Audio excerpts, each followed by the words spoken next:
Today's show is sponsored by Profit Accumulator, the UK's #1 match betting service. So what is match betting? It's a method that's used by individuals to profit from free bets and incentives offered by bookmakers. And when you sign up to Profit Accumulator, they will walk you through how to do match betting with their easy to follow video guide. So what are you waiting for? Click the link in the description and you can start your Profit Accumulator journey today.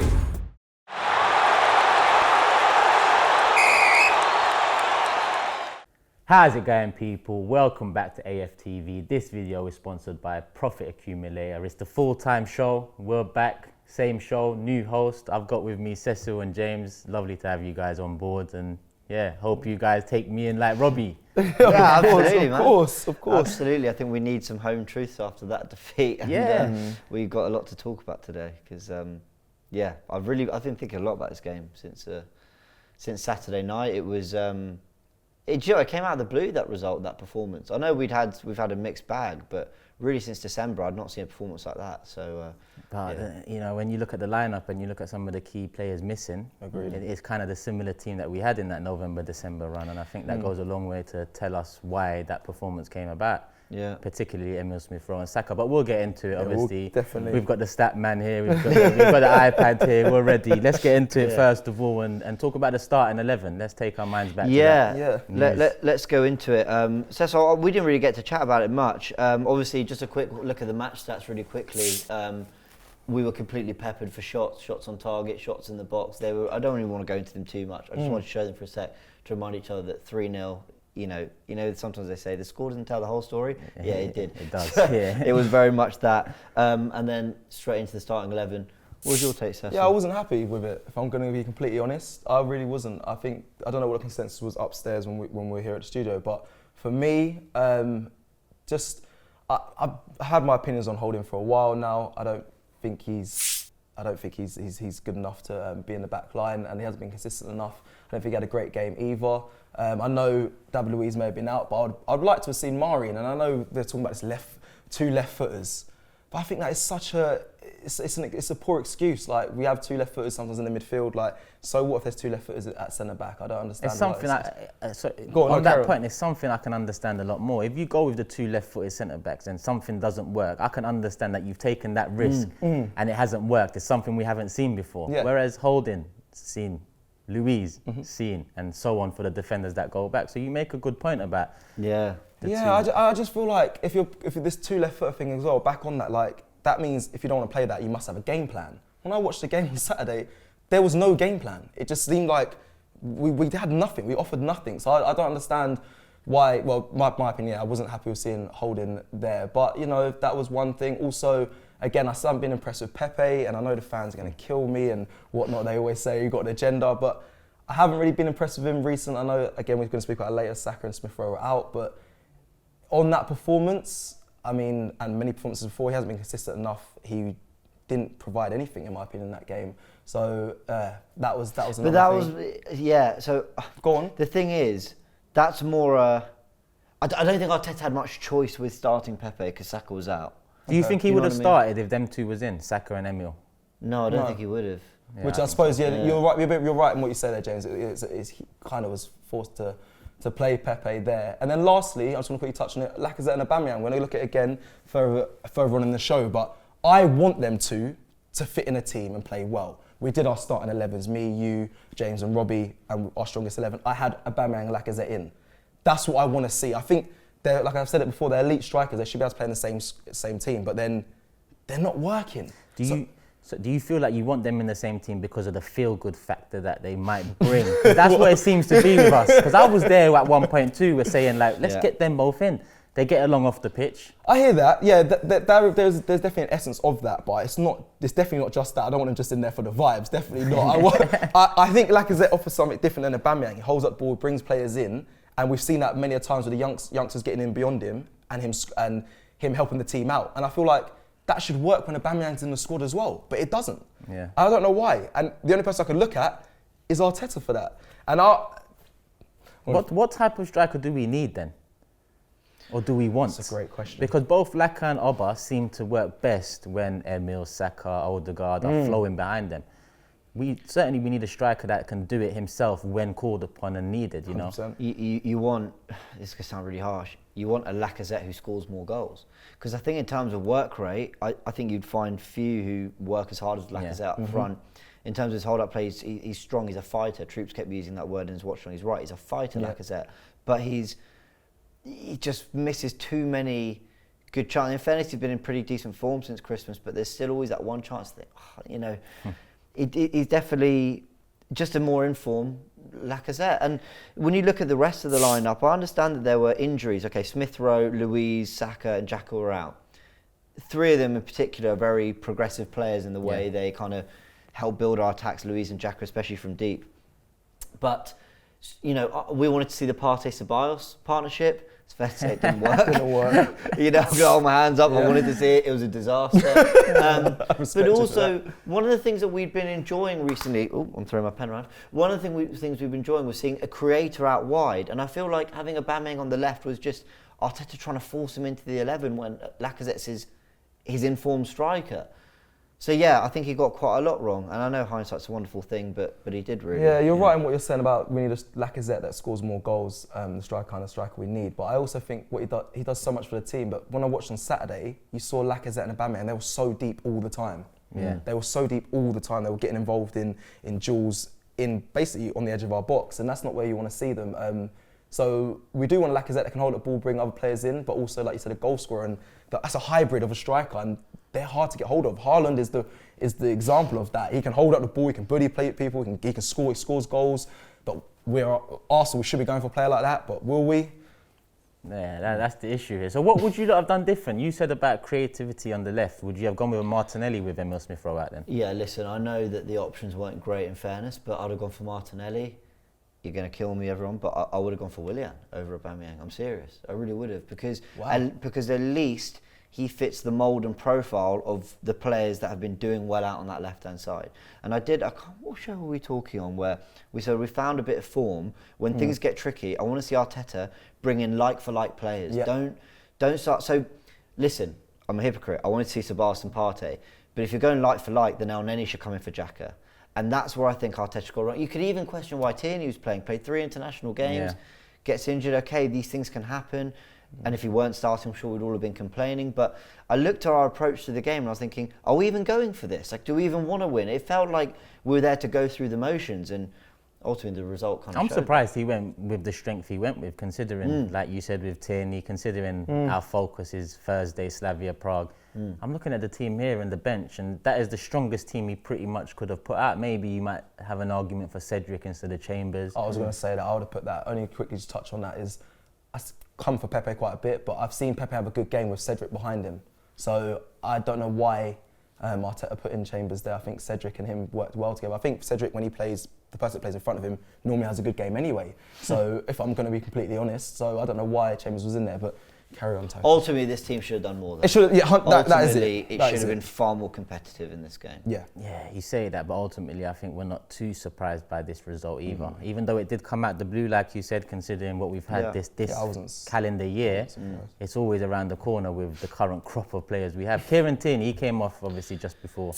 Yeah, that was a real shame, and that was kind of the only real moment of note in the first half because, you know, I know Liverpool battered us, I know they're a better team, but they also at the same time weren't doing that much. They had a lot of the ball, they're territorially the better team, but they weren't doing that much in the first half to really cause us problems. I thought we're playing badly, but we actually looked relatively comfortable. When Tierney went off, I just thought, I don't care what the result is, I just want my players to come through unscathed because we've got a favourable run in the league, but mainly a good shot this Europa League.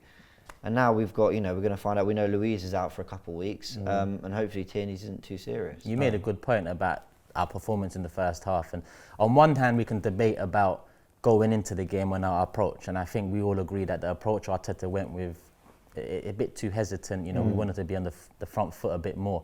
But he went with that approach. In that approach, we done well for 60 minutes of that game. I think so. Now, there's a few names that have been thrown around in terms of we missed them. Now, we talked about Saka and Emile. I want to bring it to Xhaka now, because for that first 60 minutes, I want to ask, did we miss Xhaka in the first 60 minutes? And I ask that because for me, no. Because that first 60 minutes is a performance like we would have with Xhaka in the middle. We stifled them well. You know, we didn't do too much. There wasn't not much breaking of the lines. So Xhaka in there, I could see the same performance. The last half an hour now, I don't think Xhaka being there changes much. It's a mistake. It's Holding getting caught under the ball. Gabriel making a couple errors. Did we miss Xhaka as much as people say? What do you think?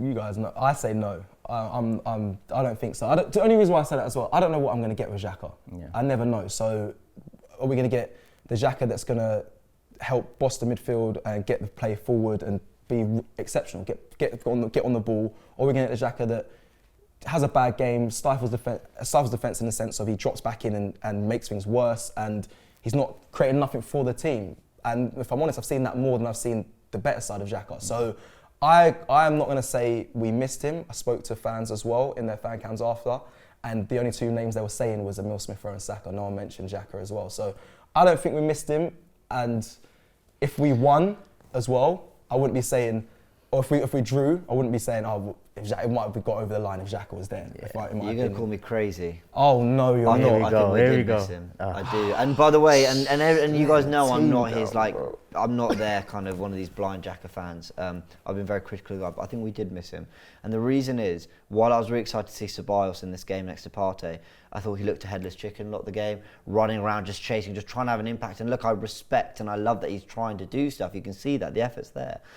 But Xhaka, I think, sometimes too much, but sometimes when Xhaka's having one of his better games, he brings an air of calm where he will just take a touch and pass it sideways. But actually, sometimes you need that because we're being swarmed by Liverpool. And there are times where, you know, he's not the biggest player, but he's tough. And so I think we just needed a little bit more like weight in that midfield, just a little bit more like, almost just someone just to stand in the middle and go, you're not going to get past that easily, I'm not going to do anything wild, just to calm us down, because I thought we looked a bit erratic for a lot of that first hour. Even though we were getting through, I think that was largely down to Gabriel actually, and Partey just sort of sweeping up. Yeah, I actually think we did miss him. I think we missed Luiz. Yeah. I think we missed Luiz more than we missed Xhaka. We did miss Luiz, yeah. There was a few key players in there, you know, in terms of playing out the back, and then our attacking threat with Emile and Saka, and then you have Xhaka, which, contrary to my opinion, he is the linchpin of the midfield for Arteta. So let's talk about the first goal, because that's where it really I mean, look, you've only got to look at this picture here. You know, you've got two. How tall are Holding and Chambers? 6'2" and 6'1", yeah, they're tall. You know, Holding's not even off the ground there. He's not even off the ground, and Jota's mid-flight. It just like his defending of headers has not been great at all. As you can see it just from this one image here. Again, the shortest player on the pitch. Out jumping our centre back Sterling. It's getting caught under the ball for me with Holding. You know, he made that mistake against Man City and Sterling. It's like, it's not necessarily being out jumped by Sterling or Jota. It's just misjudging the flight of the ball, getting caught underneath it and giving that player a chance to come in, and that's what's happened again. Another big six side. It's so frustrating because, you know, when you're watching Liverpool, you're thinking, all right, look, just keep the ball away from Mane and Salah, keep it tight, don't give them space. And you're thinking, and the same with City.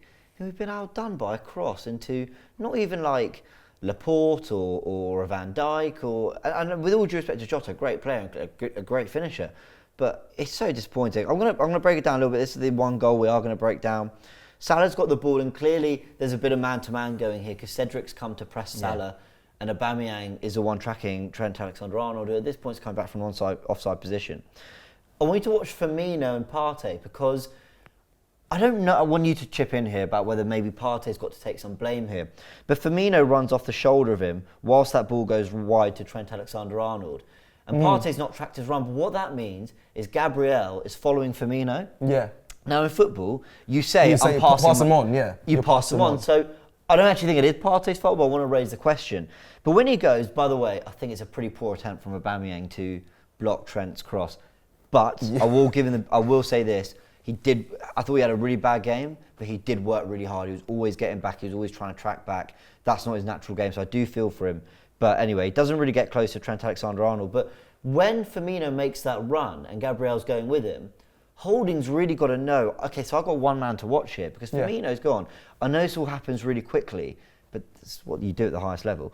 Trent whips it in, and by this point, Jota's found a nice space in between Holding and Chambers. Chambers, I mean, look, Mane's not even in the picture. So Chambers, I understand, he's probably got one eye on him. Where's Mane? Yeah. But I think you've got to deal with what's in front of you. And it was the same with the Sterling goal. yes, it's Holding's fault, but is Bellerin really sensing the danger? By the way, I don't think it is Bellerin's fault, but it comes in and Jota gets ahead to it. And can Leno do better? I don't think he can. I don't think he can. But yeah, it's naivety as well. Like Holding's naive to get caught under the ball. I think when Holding saw Jota, because he did look over and see Jota, I think he was more worried about Jota coming across the front of him near post. And that's interesting. He might have thought that's what 2 steps forward. But that thinking is a risk, and it's a risk players have to take. But he seems to get it wrong. Chambers on the other side. How many times have we seen a fullback come in at the back post and just lean into the attacker? So he either gets his header over the bar or he misses the header. We don't have that. And then back to the block of Aubameyang. It's not just him, but this team fails to close down crosses week after week after. We let teams cross the ball. Yeah. And when you've got a Trent crossing the ball, it's a different. That's what happens. Absolutely. And look, I know it's an Arsenal channel. I'll give Liverpool some credit here because the movement, Salah drops deep, which brings Cedric out. Trent comes wide, so Aubameyang. The ball was down. exceptional. And as for well. me, the ball's unbelievable. Well, let's say that the ball's unbelievable, and that is Great difficult ball to defend. And Firmino's run pulls Gabriel. So your back four. You look at it, it's a kind of L shape, across Chambers, Holding, Gabriel, and then Cedric. So in fairness, credit to Liverpool, they made that happen. But that's just not good enough from Arsenal's perspective. It never is really, is it? No. Defensively anyway. I know I've even said before about us being more resolute, us seeming like we're a better organised side, better structured side. But then if you look at the paper, the goals we've conceded, we're not that far off years gone by where we looked at that season as atrocious defensively. So is there an improvement or is it a myth? I think there is. I think we concede fewer chances. I can't remember the last time I watched Arsenal get really peppered in a game. And people will think that should never happen to Arsenal, but it did under Emery. Let's face it, under Emery we were shipping 20 shots a match. We were being outshot in games. So that's definitely been an improvement, but we're talking really fine details here. We're still miles from where we want to be, even defensively. But I do think we've improved. I think for a lot of that game, in fairness, we were keeping Liverpool not at arm's length. They're the better team and they always look like they might make something happen. But we weren't conceding great chances to them. I think just when that first one went in, I think the team capitulated, which is a shame because that's something they've not really done for a while, is really capitulate like that. Yeah. So talking about capitulation, run us through this one. I don't know. Look, we had a good debate about Gabriel, whether it's his fault or not. I'll just say my stance quick. I think because he's got there, and by the way, I thought Gabriel had a great game up until the first goal. 60 minutes, he's man of the match. Yeah, absolutely, he was man of the match. We're not even going to do a man of the match today, because how can you after a 3-0 defeat? But if anyone were to absolutely be forced it would be Gabriel. He gets there, he gets the ball.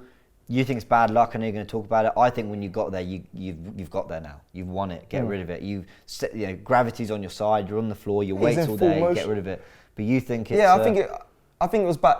He should have got more connection on it and cleared it with the slide. But it was in motion. I think it's bad luck. It's fortunate for Salah that he let Gabriel basically win the ball. He slid. He let him take the ball, but Gabriel didn't clear it. So Salah was in on goal. That's not. I'm not going to put the fault on Gabriel there. Yeah, it's just bad luck. I think it was luck. It was fortunate for Salah to be able to, for him not getting rid of it and him taking it off him and scoring. I think obviously when you have an attacking fullback on that side too, and he's doing the work of having to cover, that's essentially what it was. He took a couple steps too much forward. If you see, before he even got to that tackle stage, he got beaten on the inside by a Fabinho ball. Yeah, it's true. Where it looks like he could have cut it out, but I think he decided to let it run and he would get it anyway. He had to go down. Gabriel had to go down for that. Salah was in front of him. He had to make that slide for that to happen. Like I just said, it's unfortunate that he didn't get rid of the ball with the slide. In isolation, I'd say that's bad luck. In isolation, I'd say it's bad luck. But you couple it up with what happened later on in the game and it looks bad because... Leno at fault? Through the legs? I'd say so. I'd say more at fault for that than the first. I know in the first one he's been blamed for, flappy hands and whatnot, but the second one... Is this becoming a worrying trend that we're seeing a few too many, not absolute clangers, but a few, which is almost worse because... When you see mistakes like the ones Leno's been making, where they're kind of he could have done better there, they start adding up and you're like, there's a few too many goals where he could have done better. Yeah. Rather than if he just made one horrendous error and you're like, right, focus, don't do that again, and you kind of notice that they've cut that out of their game or whatever. I'm not worried. I still think he's a top-class keeper, but it is a bit of a trend at the moment. Is it just me? No, it is a trend. We haven't had a clean sheet in what, Yeah. 7 games, I think? It's like 7 games now. We haven't had a clean sheet, or maybe 11. But you look at how many of the goals we concede are down to individual mistakes, 100%. some of which have come from him too, Yep. but a lot of which have come from in front of him. I think it's hard to judge Leno accurately because we've seen so many times he's been put in the mud as well, not necessarily of his own accord, but yeah, absolutely. Well, you look at the Ceballos pass when who were playing Olympiacos scored. You look at the near post goal for Jared Bowen, West Ham, and now this. And I'm looking at them all. I'm going, you know, well, the Olympiacos one's bad, but the other two, like, they can happen, but not 2 weeks in a row, not 2 games in a row, not 3. That's where it starts getting a bit worrying. Does Matt Ryan deserve a shot in the Premier League now? no. Because listen, what's giving Matt Ryan a shot going to do? What, are we going to put Matt Ryan in goal for the last 7 games of the season and then what, move on? Let's say he has 7 clean sheets. This fan base will go turn around and say, this is the keeper we need. We'll go into next season with a 5-year contract. Him being there's no interest there. He was brought in to cover. I get he's an Arsenal fan, and if we sign him up as cover. But I don't see Ryan an avenue into this side for him. I don't think he's that keeper. I think if we're moving on from Leno, it better be someone coming in. Yeah. Okay, cool. Yeah, agreed. And the third goal, not much to say. Gabriel with a poor pass out wide. I've got to say, at this point, it's all just collapsed. Nonchalantly passed as well. Nonchalant. Yeah, call me crazy. I'm not saying it's a good thing. I kind of like that he was just still trying to play his game and still trying to. I'm not. Obviously, it led to a goal and an error, but I quite like the 2-0 down. He was so I still want to ping it out. No, he's right in doing that. It's just there's just a bad pass. A bit more behind it. Yeah. That was the mindset from the beginning, guys. If I'm completely honest, from the team, like I feel like just nonchalant sit back. Yeah, they just like they didn't care. It's literally like they didn't care, and that infuriates me the most with this squad. There's some games you see them and they're at the races, and there's some they're just like, it is what it is. Chambers is caught out of position. El Neni and Holding, I don't really know. They're sort of trying to scramble back. It's just all a mess. So we've talked about the starting 11 and our concerns and what happened in the game. Now moving forward, we head into our cup final, Slavia Prague this Thursday, Europa League, our last chance at silverware this season. A lot of these cup finals, haven't we? And live for Thursday nights. Live for them. Well, at the moment, it's what brings us emotion, in my opinion. It's what brings something out of us as Arsenal fans. In the league, there's not much left in it. In the Europa League, everything's left in it.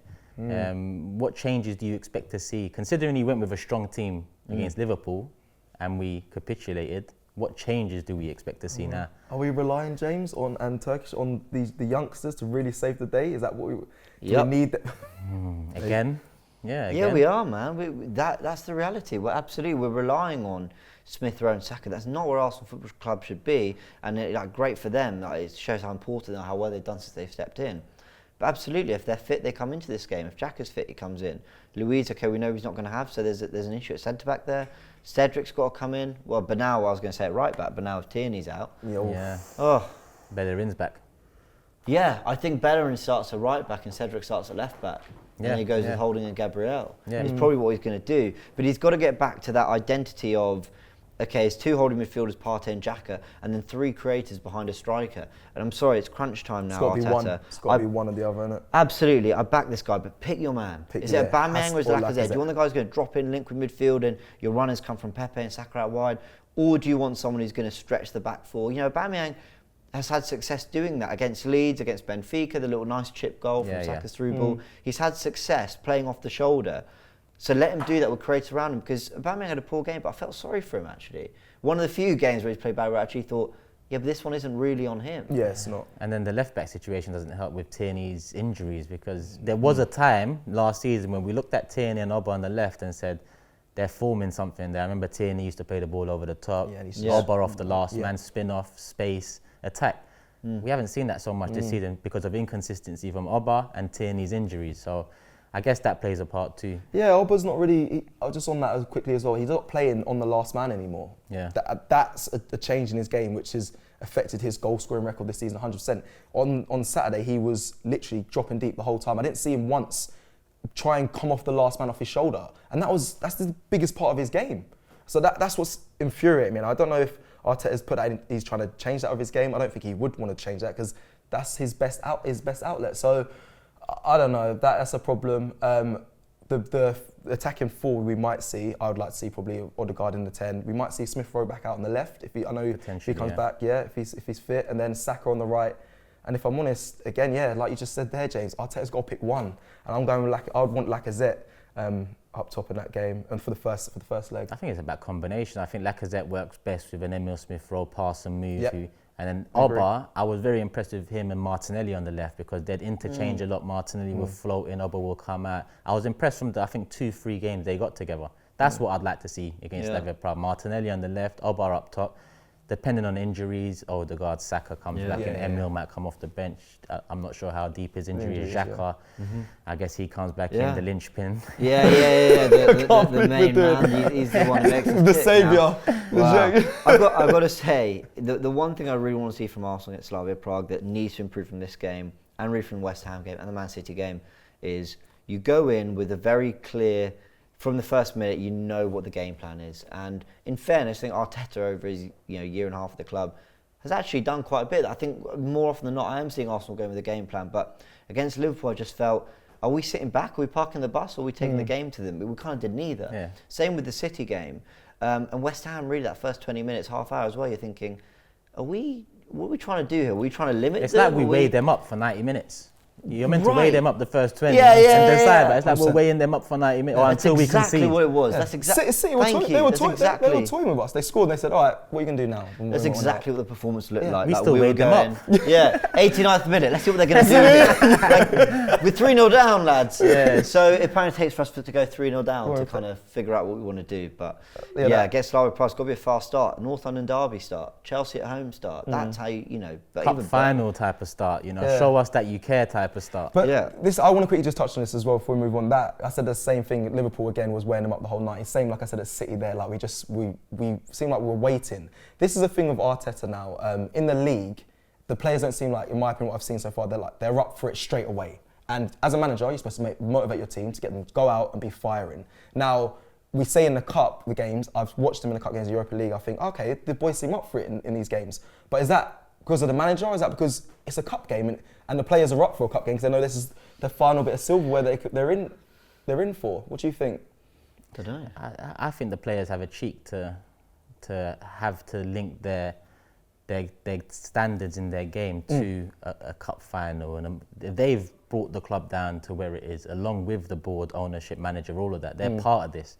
So I think they should be fired up every game to prove us wrong. Me has been very critical of the club. Players, prove me wrong. That's what I'd love. Because if you're proving fans like me wrong or critiqued wrong, then it's the best for Arsenal Football Club. There's no better game than Slavia Prague to do it. Yeah, exactly. Now, quarter-final. If you could book your place in European semi-final, the season starts to get exciting again. Exactly. Believe it or not, we're 9th. We're 10th. Oh.